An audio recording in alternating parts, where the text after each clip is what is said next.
कठोपनिषद।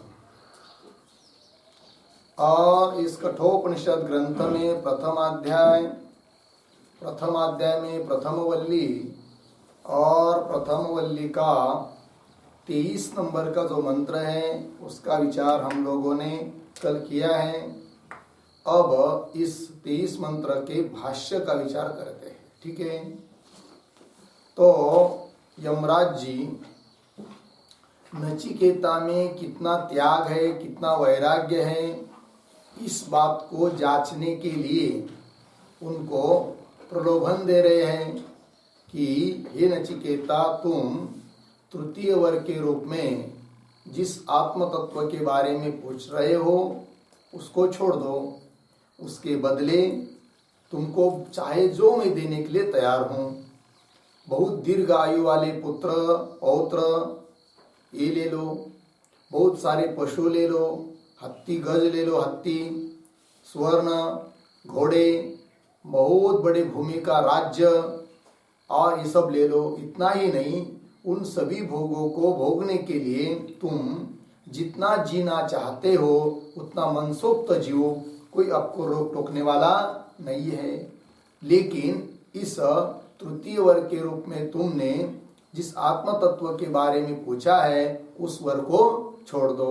कौन बोल रहे हैं? यमराज जी नचिकेता को। तो मंत्र हो गया, तो भाष्य को देखिए। शतायुषः ये प्रतीक है, इसका अर्थ कर रहे हैं शतम वर्षाणि आयुषी येषाम तान शतायुषः, उत्पत्ति कर दिया। शतायुष ये विशेषण है पुत्र पौत्रान का। तो शतम वर्षाणि आयुषी, 100 वर्ष है आयुष्य जिनका, उनको कहेंगे शतायुष। ठीक है ना, द्वितीय का बहुवचन शतायुषः। पुत्र पौत्रान, शतायुष 100 वर्ष आयु वाले पुत्र पौत्र इत्यादि को ऋणीश्व मांग लो, है कि नहीं? ये कह रहे यमराज जी नचिकेता को। इतना ही नहीं, और क्या आगे? किंच गवादि लक्षणान बहून पशून। गवादि आदि शब्द से बाकी के भी सब पशु ले लीजिए जो आपको चाहिए, है कि नहीं? तो गऊ, वृषभ, हाथी, भैंस, भेड़ जो चाहिए वो सभी पक्षों को तुम मांग लो। ठीक है, गवादि लक्षणान, गवादि स्वरूप, बहून पशून, और हस्ती हिरण्यम प्रतीक है, उसकी उत्पत्ति कर रहे। हस्ती च हिरण्यम च, हस्ती हिरण्यम ये विग्रह हो गया। हस्ती और हिरण्य, हस्ती कहते हत्ती गज आदि और हिरण्य कहते सुवर्ण आदि, उसको कहेंगे हस्ती हिरण्यम, वो मांग लो। और अश्वान च, घोड़े को मांग लो। किंच और क्या?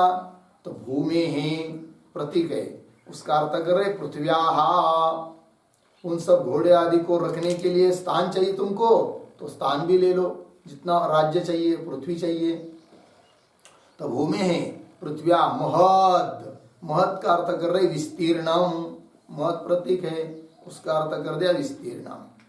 आयतनम, इसका अर्थ कर रहे आश्रयम, उसका भी अर्थ कर दिया मंडलम, उसका भी अर्थ कर दिया राज्यम या साम्राज्य। गीता प्रेस में राज्यम पद है, इधर साम्राज्य पद होगा शायद।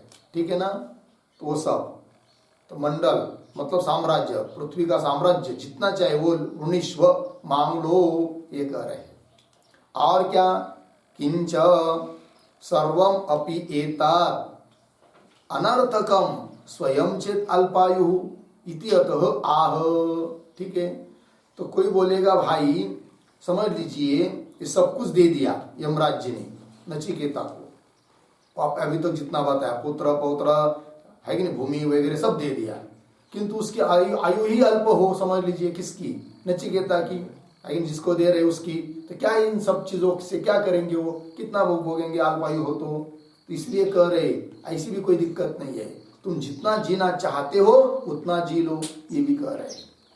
किंच नहीं, हाँ, किंच सर्वम अपि एतत्, ये सभी कुछ अनर्थकम, अनर्थक हो जाएगा कब? स्वयं चेत अल्पायु, स्वयं की आयु यदि अल्प हो तब, अल्पायु इति अतः आह, तब कह रहे स्वयं च जीव, आया है ना अंतिम पाद में मूल श्लोक के। तो स्वयं च जीव कौन? त्वम, त्वम जीव, जीव का करता है त्वम, मध्यम पुरुष एक वचन, ठीक है ना, लोट लकार, तू जी ले। और जीव का अर्थ कर रहे धारय शरीरम, समग्र इंद्रिय कलापम, जीव का अर्थ, जीव मतलब क्या? समग्र समस्त इंद्रिय समुदाय के साथ, इंद्रिय कलापों के साथ शरीर को धारण कर, ठीक है, जीव। कितने दिन तक? तो कर शरद, शरद शब्द का अर्थ होता है वर्षाणी, यावत इच्छसी जीवितुम, यावत जीवितुम इच्छसी, है कि नहीं, जितना तुम जीना चाहते हो, है कि नहीं, तो ऊपर से तावत समझ लेना है, तावत शरद वर्षाणी जीव, उतने वर्ष तुम जी ले, ये कह दिया, ठीक है। अब एक बात और थोड़ी ध्यान देने की है, तो यमराज जी ने क्या कहा? यावत इच्छसी ये कहा है, ये नहीं कहा कि तुमको मैं ऐसा ऐसा ही अमर शरीर के साथ अमर बना देता हूं, ये नहीं कहा कि कभी मरोगे ही नहीं, ये नहीं कहा, क्यों? कि हो ही नहीं सकता है, ठीक है ना, इसलिए कहा यावत इच्छसी, भले तुम 100 साल की जगह 200 साल मांगो, 500 साल मांगो, लेकिन कभी कभी तो तुमको मरना ही पड़ेगा, ये तो निश्चित है, शरीर को लेकर अमर हो नहीं सकते हैं। तो यावत इच्छा से जो अंतिम आया है ना भाष्य में, उस पर एक वाक्य लिखिए, यावत इति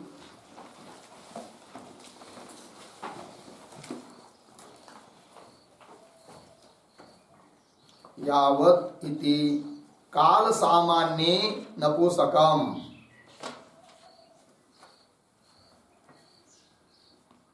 काल सामान्ये नपुंसकम, अर्धविराम, न तु शरद विशेषणम,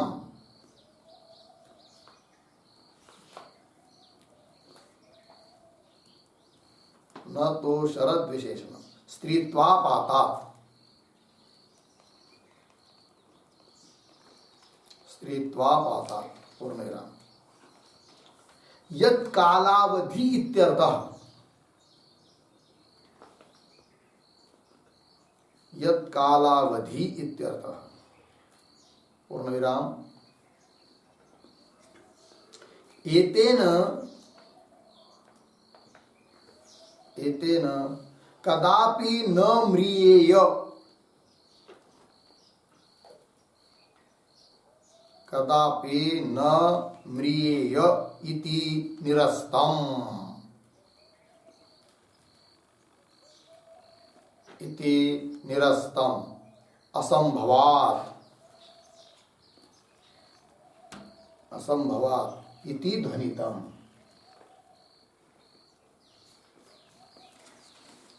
इति ध्वनितम्, ठीक है, हो गया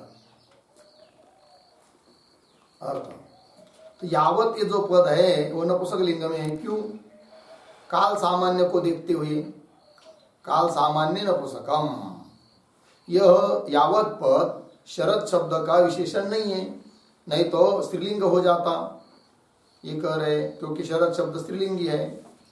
और यावत इच्छसी का मतलब यद कालावधि, चाहे जितना काल मांग लो, किंतु उसका कुछ तो अवधि होगा ही, मर्यादा सीमा। इससे क्या ध्वनित हुआ? तो बता दिया, एतेन कदापि न म्रियेय इति निरस्तम, मैं कभी भी नहीं मरूंगा ऐसा यदि चाहेगा तो वो नहीं, वो निरस्त कर दिया, ऐसा नहीं हो सकता है, लेकिन क्यों? असंभवात, ऐसा हो नहीं सकता है, लगे अर्थ। चलिए वहां, ये हो गया श्लोक नंबर 23 का भाष्य। अब आगे चलते हैं, श्लोक नंबर 24 को पढ़ते हैं। एतत्तुल्यं यदि मन्यसे वरम्, वृणीष्व वित्तं चिरजीविकां च, महाभूमौ नचिकेतस्त्वमेधि, महाभूमो नचिकेतस्त्वमेधि कामानां त्वा कामभाजं करोमि कामानां त्वा कामभाजं करोमि एतत्तुल्यं यदि मन्यसे वरं वृणीष्व वित्तं चिरजीविकां च महाभूमो नचिकेतस्त्वमेधि कामानां त्वा कामभाजं करोमि एतत्तुल्यं यदि मन्यसे वरं वृणीष्व वित्तं चिरजीविकां च महाभूमौ नचिकेतः त्वां एधि कामानां त्वा कामभाजं करोमि। ठीक है, अन्वय। एतत्तुल्यं वरं यदि मन्यसे, वरं यदि मन्यसे, नीचे वृणीष्व वित्तं चिरजीविकां च, नीचे नचिकेतः, हे नचिकेतः महाभूमौ त्वं एधि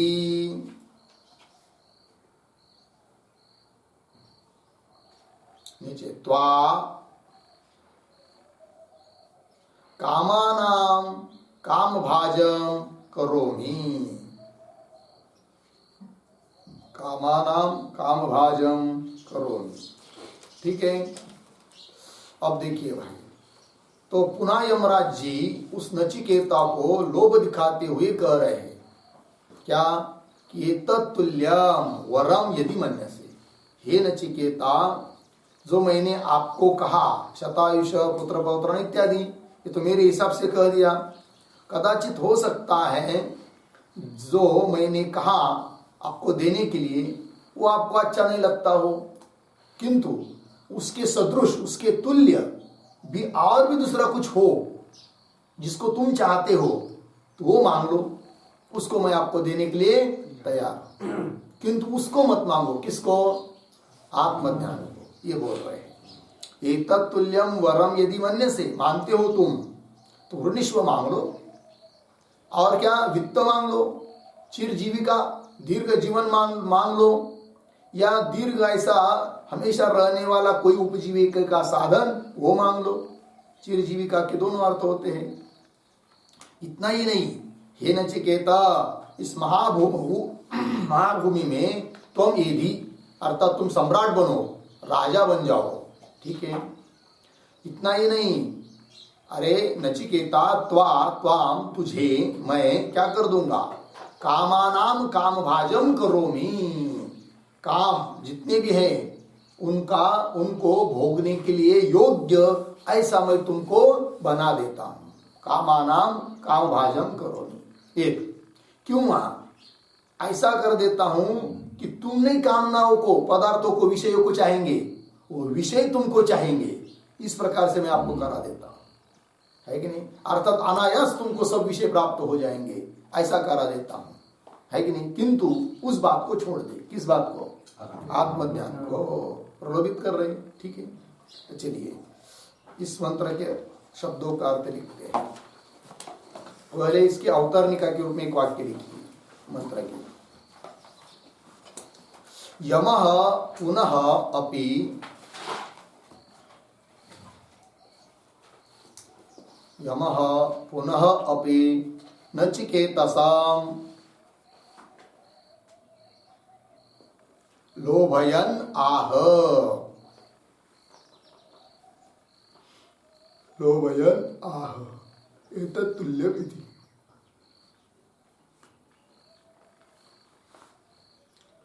यमराज जी पुनः उस नचिकेता को लोभ दिखाते हुए बोल रहे हैं। तो चलिए अब अर्थ लिखते मंत्रों का। तो लिखते प्रतीक एतत् बराबर मया, मया कौंस में लिखिए यमेन, कौंस बंद, आगे उक्तेन एतेन, उक्तेन एतेन कौंस में लिखिए शतायुष इत्यादि उक्तेन,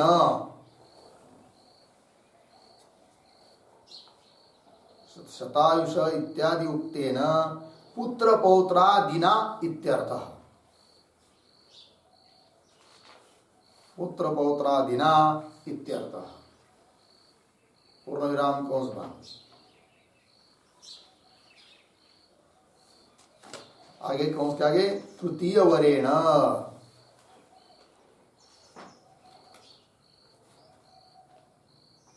ठीक है। हाँ, आगे प्रतीक तुल्य बराबर सदृशम,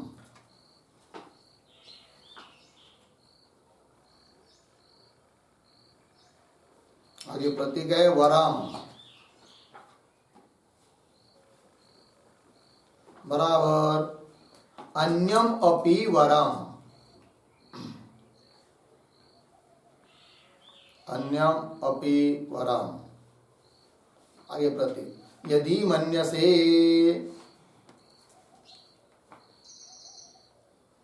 बराबर यदि जानासी,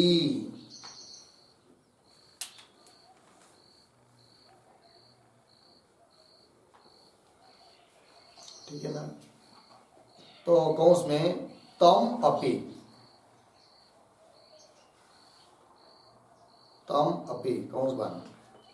आगे प्रतीक ऋणीश्व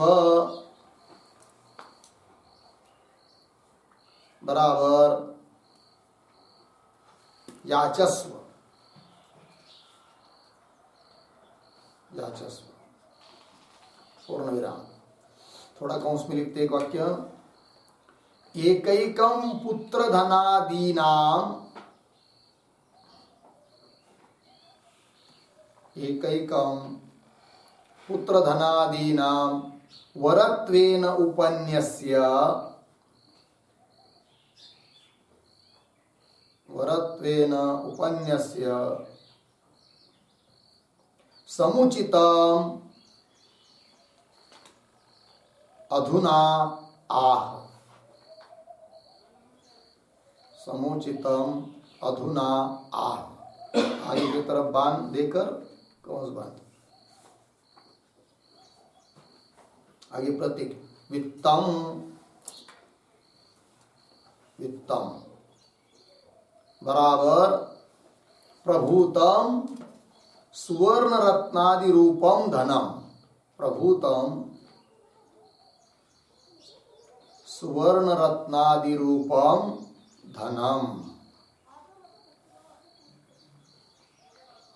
ठीक। आगे प्रतीक चिरजीविकाम च,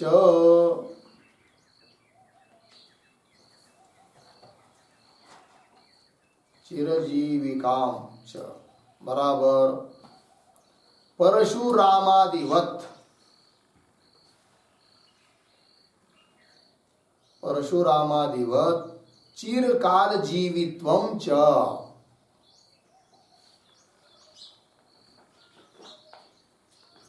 चिरकाल जीवित्वम च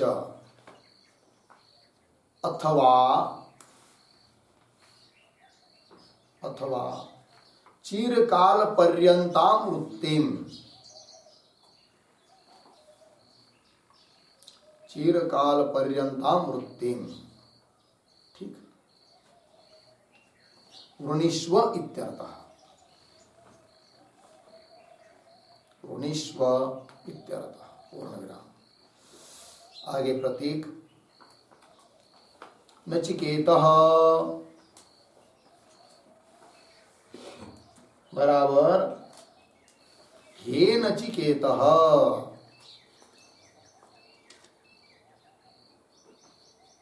हे नचिकेतः। आगे प्रतीक महाभूमौ,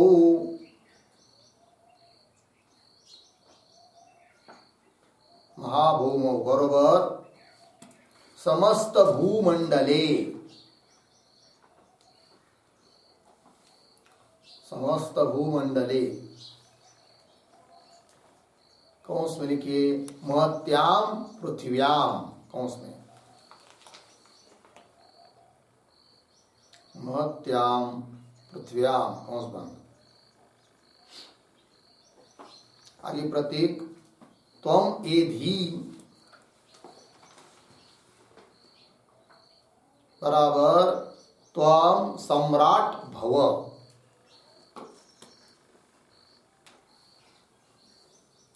त्वम सम्राट भव हो गया।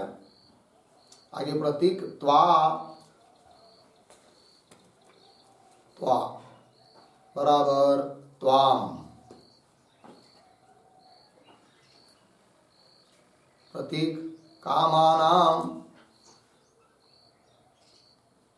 कामानाम बराबर दिव्यानाम मनुष्याणाम, दिव्यानाम मनुष्याणाम च सर्वेषां कामानाम, सर्वेषां कामानाम बराबर कामनीय पदार्थानां मध्ये, कामनीय पदार्थानां मध्ये यह यह यह यह तव कामः, यह यह तव कामः बराबर कामनीय पदार्थ अस्ति, कामनीय पदार्थ अस्ति। आगे प्रतीक काम भाजम, काम भाजम प्रतीक बराबर काम भागिनम भोक्तारम इति यावत्, काम भागिनम भोक्तारम इति यावत्।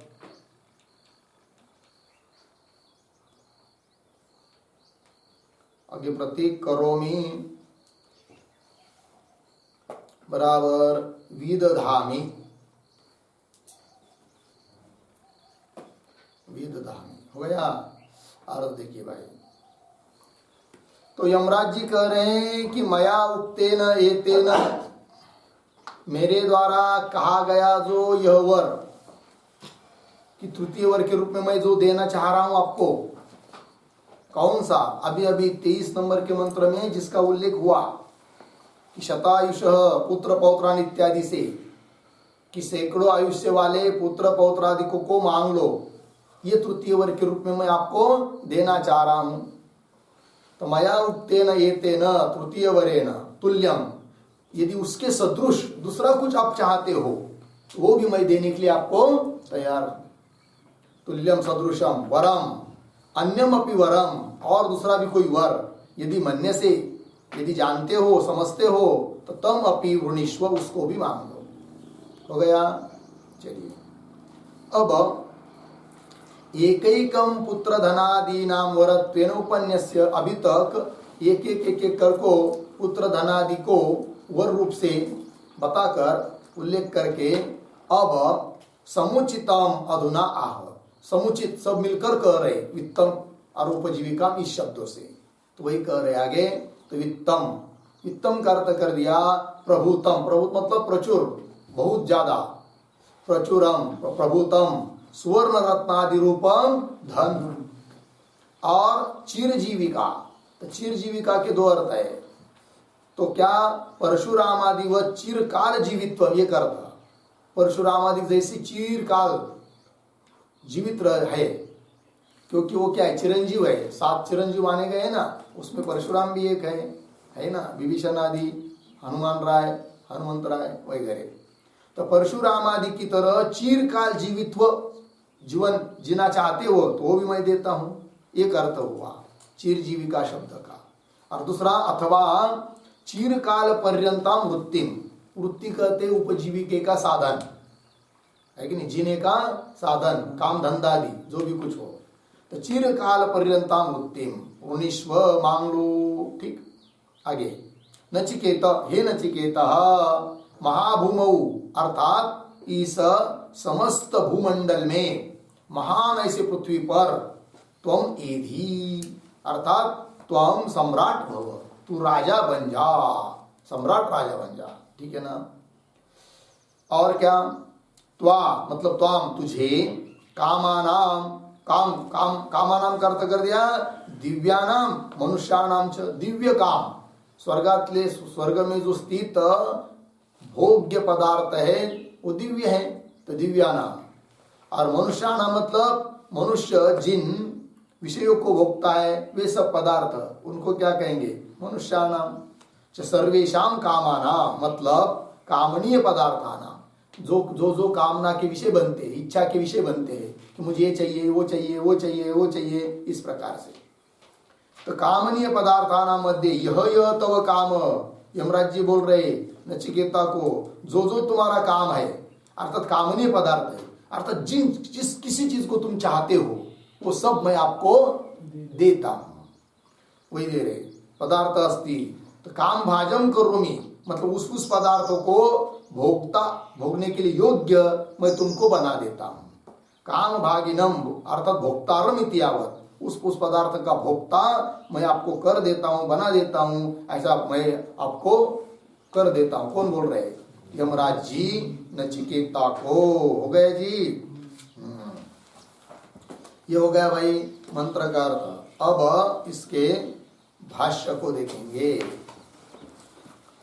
24 नंबर का भाष्य देखिए। अब एतत् तुल्यम, ये प्रतीक है, उसका अर्थ कर रहे हैं एतेन यथोपदिष्टेन सदृशम अपि, यह अर्थ हुआ। यथोपदिष्टेन सदृशम अन्यम अपि, यथोपदिष्ट यमराज जी करे, यथोपदिष्ट मतलब जिसका मैंने अभी अभी उपदेश दिया है शतायुष इत्यादि के द्वारा, उसके सदृश और भी कुछ चाहते हो तो भी मैं देने के लिए तैयार हूं। तो यथोपदिष्टेन, इस पर एक वाक्य लिखेंगे।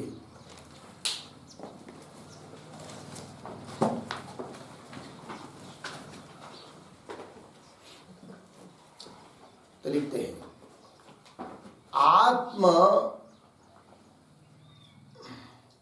आत्मविद्यावरतुल्य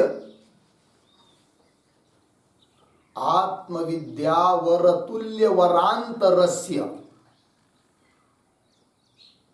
आत्मविद्यावरतुल्य वरांतरस्य, आगे नचिकेतसा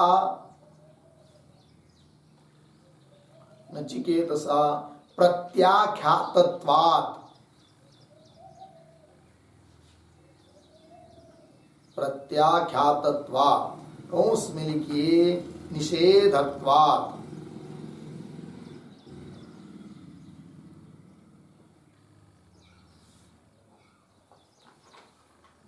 हो गया ना। हाँ, कंस बंद। आगे एतत् शब्द, एतत् शब्द आत्मविद्यात्मक, आत्मविद्यात्मक तृतीय वरम, आत्मविद्यात्मक तृतीय वरम न परामृशति, न परामृशति, अतः व्याचष्टे, व्याचष्टे यथोपदिष्टेन, यथोपदिष्टेन बराबर शतायुष इत्यादि उक्तेन, शतायुष इत्यादि उक्तेन पुत्र पौत्रादिना इत्यर्थः।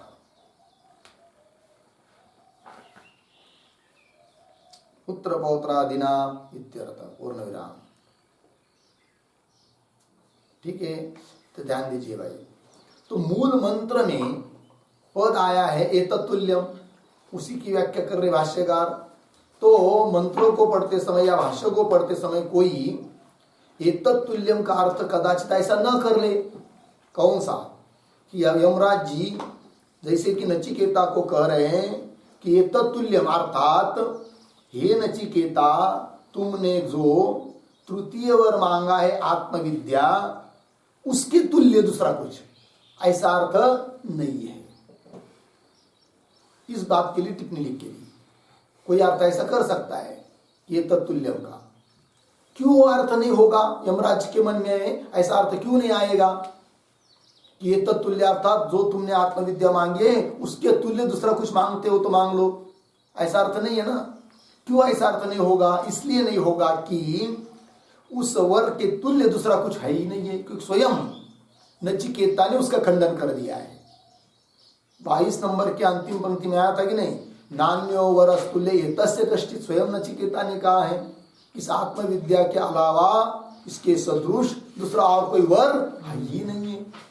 तब यमराज जी कैसा बोल सकते हैं कि उस आत्मविद्या के तुल्य सदृश दूसरा कोई वर हो, मांगना हो तो मांग लो, ऐसा अर्थ नहीं है। इसलिए ये तत्तुल्यम का अर्थ क्या करना कि यमराज जी कह रहे हैं कि मैंने जो तृतीय वर के रूप में आपको देना चाहा 23 नंबर से, शतायुष पुत्र पौत्रान इत्यादि रूप से, वो यदि आप नहीं चाहते हो, उसके तुल्य और कोई चाहते हो तो उसको भी मैं देता हूं। ये यमराज जी का अभिप्राय है। पंक्ति लग गई, टिप्पणी को देखिए, आत्मविद्यावर तुल्य वरांतरस्य, मिला पंक्ति टिप्पणी की, आत्मविद्या के वर के तुल्य और वरांतर दूसरा कोई वर, नचिकेत सा प्रत्याख्यातत्व, नचिकेता ने निषेध कर दिया है, मना कर दिया, कह दिया है कि ऐसा इसके तुल्य वर दूसरा कोई है ही नहीं। 22 अभिमंत्र की अंतिम पंक्ति में, अतः एतत् शब्द मंत्र में आया हुआ एतत् शब्द आत्मविद्यात्मक तृतीय वरम न परामर्शति, आत्मविद्यात्मक तृतीय वर्ग का अनुसंधान ग्रहण एतत् शब्द नहीं कर रहा है। फिर क्या कर रहा है? तो कर रहे अतः व्याचष्टे यथोपदिष्टेन, अर्थात शतायुष इत्यादि उक्तेन पुत्र पौत्रादिना, यह अर्थ करना है। एतत् तुल्यम लग गया पंक्ति। चलिए भाष्य में, एतत् तुल्यम इसका अर्थ कर रहे हैं एतेन यथोपदिष्टेन सदृशम, अन्यम अपि, अन्य और भी कुछ चाहते हो तो मैं देता हूं, ये कहने का भाव है। तो पंक्ति देखिए, अन्यम अपि यदि मन्यसे वरम तम अपि वृणीष्व, पूर्ण विराम, थोड़ा अन्वय इसका। तो कैसा, यहां तक तो ठीक है, आप ही तक एतत् तुल्यम एतेन यथोपदिष्टेन सदृशम अन्यम अपि, मिला ना। उसके बाद कैसा, अन्यम अपि के बाद पढ़िए वराम, फिर पीछे यदि मन्यसे, फिर आगे तम अपि वृणीष्व, अन्यम अपि वरम, अन्य भी और वर को यदि तुम मानते हो तम अपि, उस वर को भी वृणीष्व मांग लो। तो अपि शब्द क्या कहता है? तो मैंने जो आपको बताया अभी शतायुष पुत्र पौत्र, ये तो ले ही लो, किंतु इसके सदृश भी और कुछ हो तुम्हारी दृष्टि से तो वो भी मांग लो, वो मैं देने के लिए तैयार हूं। ठीक है ना। तम अपि वृणीष्व हो गया। आगे चलिए, किंच, ठीक है, और क्या? तो कर रही वित्तम, वित्तम कौन? वित्तम, वित्तम का अर्थ कर रहे प्रभुतम हिरण्य रत्नादि, हिरण्य रत्नादि अर्थ कर दिया। हिरण्य कहते स्वर्ण और रत्नादिक, और वो भी कितने, 2-4 नहीं, क्या कह दिया? प्रभुतम हिरण्य रत्नादि। प्रभुतम का अर्थ होता है प्रचुर, अधिक, जितना चाहे उतना। तो देखिए, किंच वित्तम प्रभुतम हिरण्य रत्नादि हो गया। आगे चिरजीविकाम च, चिरजीविकाम च प्रतीक है, उसका अर्थ कर रहे हैं सह वित्तेन, मतलब क्या? तो वित्तेन सह चिरजीविका, यह अर्थ हो जाता है। ऐसा नहीं एक तो वित्त मांग लो, नहीं तो चिरजीविका मांग लो, ऐसा नहीं। तो च का अर्थ कर दिया यहां पर सह, तो अर्थ हो जाता है फिर वित्तेन सह चिरजीविका, वित्त के साथ साथ हिरण्य, सुवर्ण, रत्न इत्यादि के साथ साथ चिर जीविका भी मांग लो, मैं देने के लिए तैयार हूं। ठीक है ना।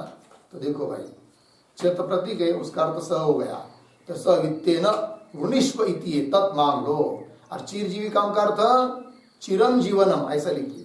चिर जीविकाम से क्या लेना है? चिरम जीवनम, चिर जीवन भी मांग लो। ये बात हो गई। तो पूर्ण विराम, स वित्तेन वृणीष्व इति तत्, मिल गया पंक्ति।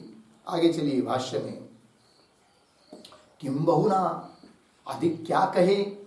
क्या? महत्याम भूमौ राजा नचिकेतः त्वम एधि। एधि का अर्थ कर रहे भव, पूर्ण विराम, थोड़ा अन्वय कैसा पढ़ता हूं देखिए। किम बहुना नचिकेत, हे नचिकेत, पीछे महत्याम भूमौ त्वम, महत्याम भूमौ त्वम, पीछे आइए, राजा एधि भव। ठीक है। किम बहुना, अधिक क्या कहे? हे नचिकेत, महत्याम भू, महान ऐसे भूमि पर तू राजा बन जा। एधि, एधि का अर्थ कर दिया भव।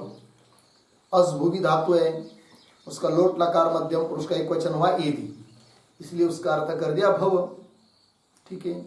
एधि अस्ति धातु गया कि नहीं? एधि भव, पूर्ण विराम। आगे चलिए, किंच अन्यत, किंच अन्यत, और क्या? तो करे कामानाम, कामानाम प्रतीक है, उसका अर्थ कर रहे दिव्यानाम मानुषाणाम च, दिव्य काम मानुष काम। ठीक है। तो बोलेंगे दिव्यानाम मतलब कौन से काम? तो लिखते उस पर एक वाक्य, दिवी भवाहा दिव्याहा,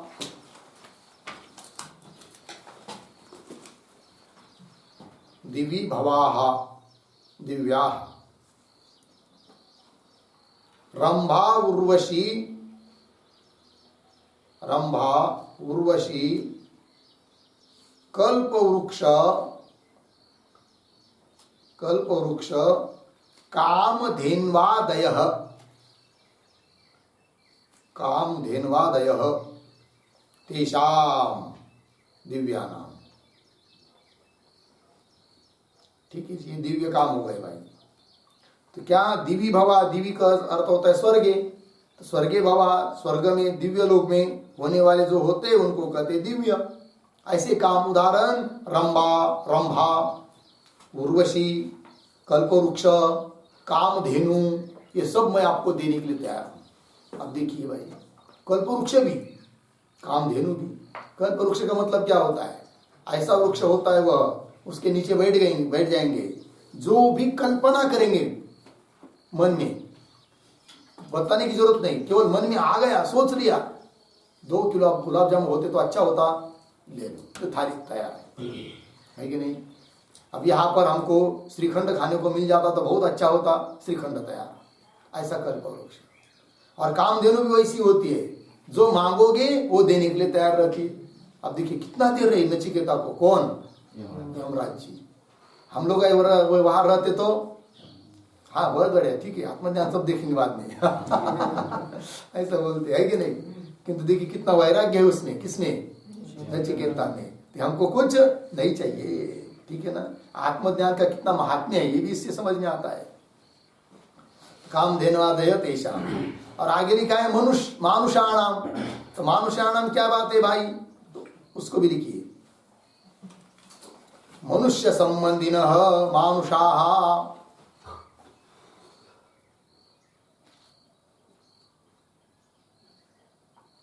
मनुष्य संबंधिनः मानुषाः बराबर स्रक चंदन वनितादयः, स्रक चंदन वनितादयः तेषाम मानुषाणाम। हो गया जी? देखो भाई, मनुष्य के संबंधी जो होते हैं काम पदार्थ, काम्य पदार्थ, उसको कहते मानुषाः। ऐसे कौन? स्रक, चंदन, वनिता रूप, वनितादय। स्रक कहते किसको? माला, दिव्य दिव्य माला होती वो भाई, बहुत महंगी महंगी होती है, बहुत कीमती मालाएं होती है, रत्न की माला, फूलों की माला, उसमें भी चंदन की माला आदि आदि आदि करके। और स्रक हो गया चंदन, बहुत महंगी चीज है, मिलता नहीं जल्दी, वो भी ले लो, सुगंध देता है। वनिता, स्त्री वगैरह वगैरह, ये सब मानुष भोग हुए। तो भाष्य में देखिए, किंच अन्यत कामानाम दिव्यानाम मानुषाणाम च, दिव्य काम पारलौकिक भोग इत्यर्थः। और मानुषाणाम मतलब यह लोक के भोग, ऐहिक भोग, यह अर्थ हो जाता है।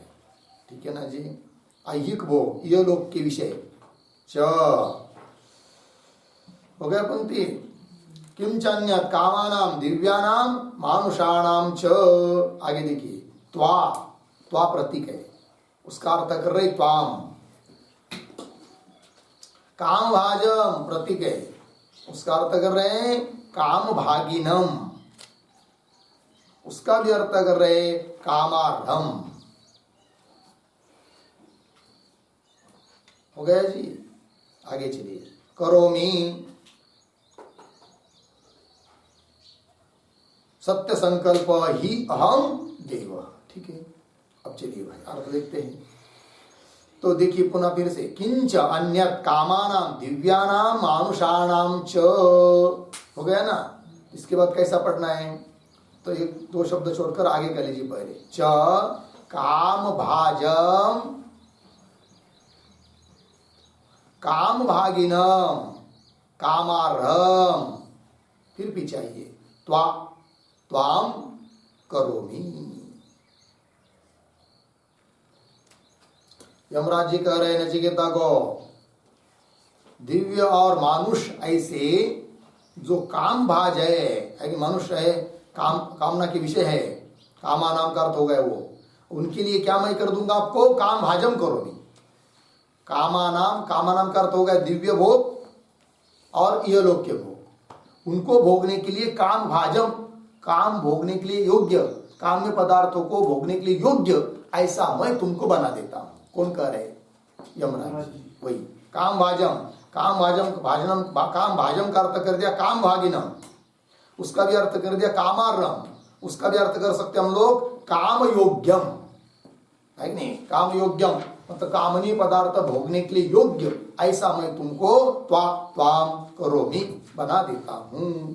यह अर्थ हुआ। ठीक है जी, होगा इतना। तो यहां पर एक शब्द आया है ना, काम भागिनम, उस पर एक वाक्य लिखते हैं। काम भाजम का अर्थ करते समय काम भागिनम पद आया है, तो लिखते नंबर 1, कामानां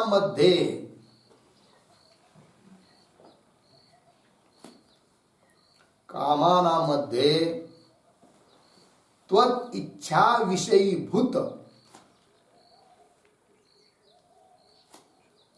त्वत् इच्छा विषयीभूत काम भागिनम इत्यर्थः। काम भागिनम इत्यर्थः, पूर्ण विराम। नंबर 2,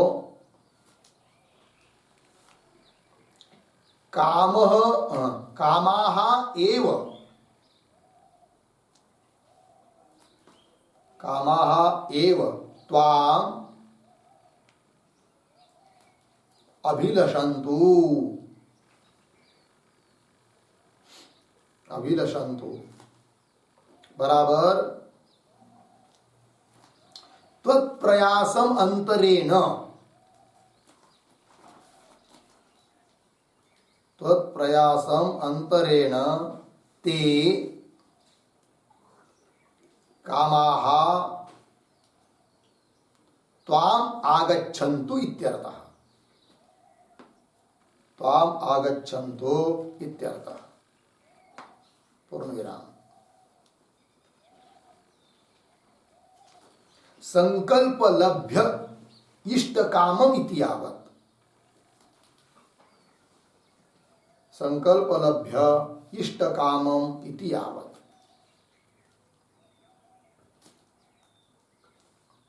हो गया, अर्थ को देखिए।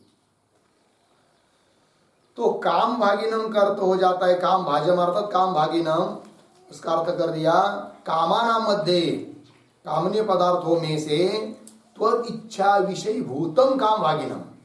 हे नचिकेता, तुम्हारे इच्छा के विषय भूत जो भी काम है उन काम का भागी भोगने वाला ऐसा मैं तुमको बना देता हूं। हो गया एक अर्थ। दूसरा अर्थ कर दिया तुम नहीं कामनाओं को चाहोगे, अपितु कामा एव त्वाम अभिलषन्तु, ऐसा बना देता हूं। वो कामने जो पदार्थ है ना वे ही तुमको चाहेंगे, तुमने उनको चाहोगे, वे तुमको चाहेंगे, इस प्रकार बना देता हूं, है कि नहीं। कामा एव त्वाम अभिलषन्तु मतलब तो प्रयासमंतरेण तुझको उस काम में पदार्थों को प्राप्त करने के लिए कुछ भी प्रयास करने की जरूरत नहीं पड़ेगी। त्वत् प्रयासम अंतरेण ते कामा त्वाम आगच्छन्तु, तेरे पास वो आपसे आप आ जाएंगे, ऐसा कर देता हूं। तात्पर्य संकल्प लभ्य इष्ट कामम करोमि इति यावत। मतलब क्या, संकल्प लभ्य, बस संकल्प कर दिया तुमने तो वो इष्ट काम तुमको प्राप्त हो जाएंगे, ऐसा मैं तुमको कर देता हूं। ये कह दिया किसको, नचिकेता को। किसने, यमराज जी ने। हो गया कामानाम काम भागिनम करो। हो गया, आगे चलिए। तो यहां पर और एक पद आया है करोमि, समझ में आया। तो करोमि मतलब क्या, तो देखो भाई यहां पर भाष्य मंत्र में यमराज जी ने करिष्यामि ऐसा नहीं कहा, क्या कहा, करोमि, वर्तमान काल में बोला है। इसका मतलब ये नहीं कहा तुम मरोगे तो बाद में मैं आपको ऐसा कर दूंगा, ये आश्वासन नहीं दे रहे नेताओं की तरह। अपितु करोमि मतलब इसी शरीर में सब तुमको प्राप्त हो जाएगा, ऐसा अर्थ है उसका। तो लिखते उस पर एक टिप्पणी करोमि के ऊपर। करोमि इति वर्तमान निर्देशात,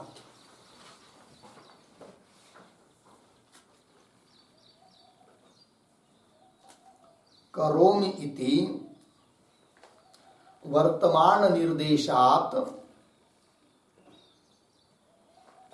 अर्धविराम देहांतरे तत्करणम इति न गम्यते। पूर्ण विराम। वर्तमान देह एव, वर्तमान देह एव संकल्प मात्रेण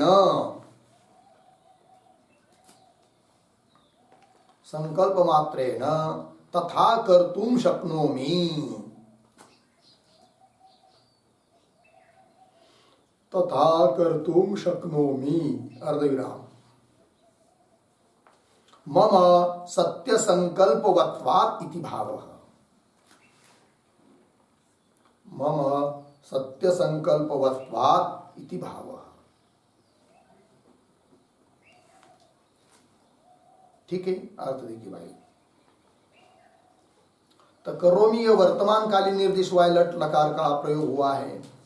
इससे पता चलता है कि देहांतरे तत्कर्णम इति न गम्यते, मतलब यमराज जी का अभिप्राय यह नहीं है कि यह देह तुम्हारा समाप्त हो जाएगा फिर बाद में तुमको ऐसा बना दूंगा, यह अभिप्राय नहीं है। देहांतरे तत्कर्णम इति न गम्यते, ऐसा नहीं जाना जाता। फिर क्या, तो यमराज जी का अभिप्राय यह है कि वर्तमान देह एव, हे नचिकेता तुम्हारा यह जो वर्तमान देह है ना, इसी को मैं क्या कर दूंगा, संकल्प मात्रेण तथा कर्तुं शक्नोमि, संकल्प मात्र से मैं आपको उस प्रकार का देह आपका बना दूंगा कि दीर्घायु वाला आदि आदि सभी कामनाओं को भोगने वाला, ये सब कर्तुं शक्नोमि। क्यों ऐसा मैं कर सकता हूं, इसके लिए बता दिया यमराज जी ने। मम सत्य संकल्प, मैं कैसा हूं, सत्य संकल्प हूं। जो मैं बोलता हूं करता हूं वही हो जाता है, जो सोचता हूं वो हो जाता है, सत्य संकल्प मैं हूं। हो गया ना। चलिए, तो काम भागिनम कामारम करोमि, आगे अंतिम शब्द है हाँ, तो कैसा पढ़ेंगे उसको, सत्य संकल्प ही अहम देव, ऐसा है ना, तो ऐसा पढ़ेंगे ही अहम सत्य संकल्प देव, ही अहम सत्य संकल्प देव। ही का अर्थ होता है यस्मात् कारणात्, क्योंकि मैं सत्य संकल्प देव हूं। कौन बोल रहे? यमराज जी। लग गया जी।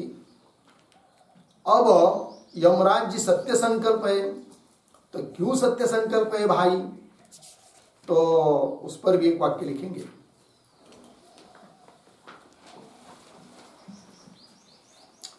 और दूसरी बात ये भी है, क्या कोई पूछेगा यमराज जी को क्या कि किसी भी व्यक्ति को, जीव को जो भी कुछ भोग पदार्थ मिलते हैं वो कब मिलते हैं? जब उस प्रकार का उसका कर्म रहेगा तब, है कि नहीं? जैसा उसने पुण्य किया रहेगा तो उस प्रकार के अच्छे अच्छे पदार्थ उसको मिलेंगे, उसका पाप रहेगा तो अनिष्ट पदार्थ उसको मिल जाते हैं। तो तुम तो कर रहे नचिकेता को, उसने तो कुछ कर्म यज्ञ आदि किए नहीं, तो भी तुम बोल रहे कि मैं ऐसा बना देता हूं, ये कैसे? है कि नहीं? ये प्रश्न आएगा कि नहीं? तो इस सब के लिए टिप्पणी लिखते हैं। ननु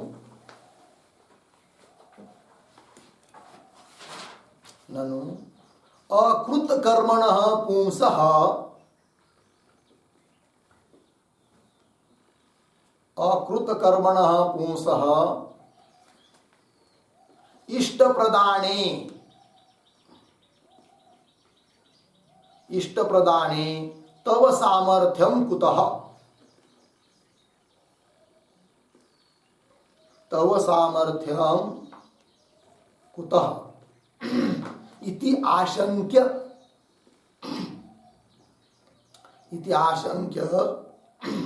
आह सत्य संकल्प इति। सत्य संकल्प इति पूर्ण विराम। आगे अहम देवः सत्य संकल्पः, अहम देवः सत्य संकल्प बराबर अप्रतिहत ज्ञान ऐश्वर्य तेजो बलवान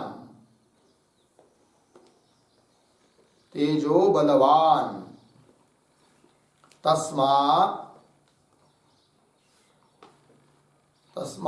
सत्य संकल्प।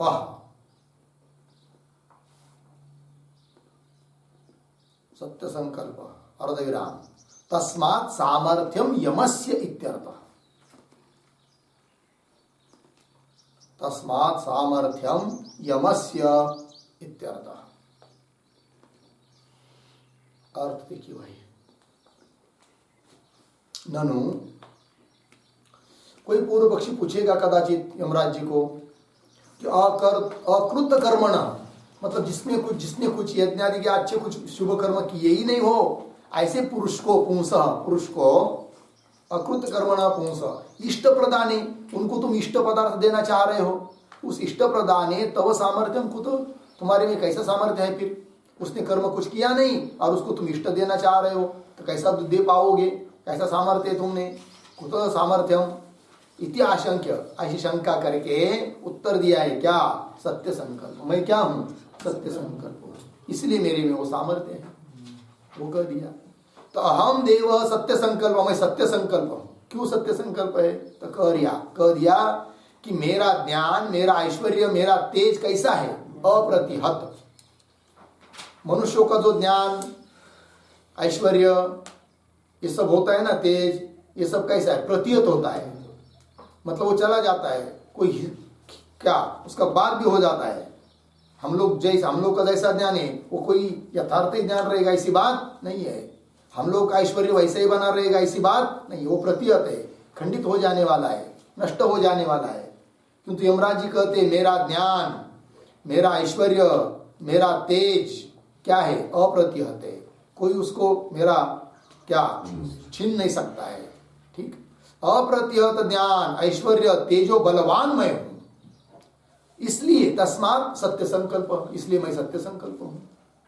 और सत्य संकल्प होने के कारण मेरे में सामर्थ्य है। सामर्थ्यम यमस्य, इसलिए भले उसने कुछ कर्म न किए हो तो भी मैं उसको ये सब कुछ दे सकता हूं, क्योंकि मैं सत्य संकल्प हूं। ये कह दिया किसने? यमराज जी ने। हो गया जी, ये हो गया भाई 24वें मंत्र का भाष्य। अब आगे 25वां मंत्र आ रहा है, तो उसके उत्तर लिख लीजिए, फिर मंत्र को कल करते हैं। लिखिए, पुनरपि यमः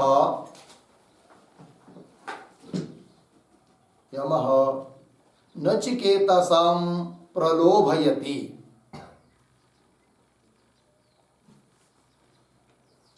नचिकेतसं प्रलोभयति, ये इत्यादि ना।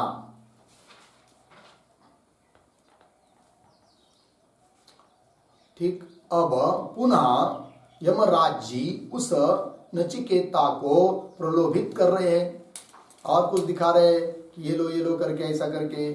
ठीक है, तो क्या क्या दिखा रहे हैं और प्रलोभित करने के लिए क्या क्या बात आ रही है, इसका विचार हम लोग कल करेंगे।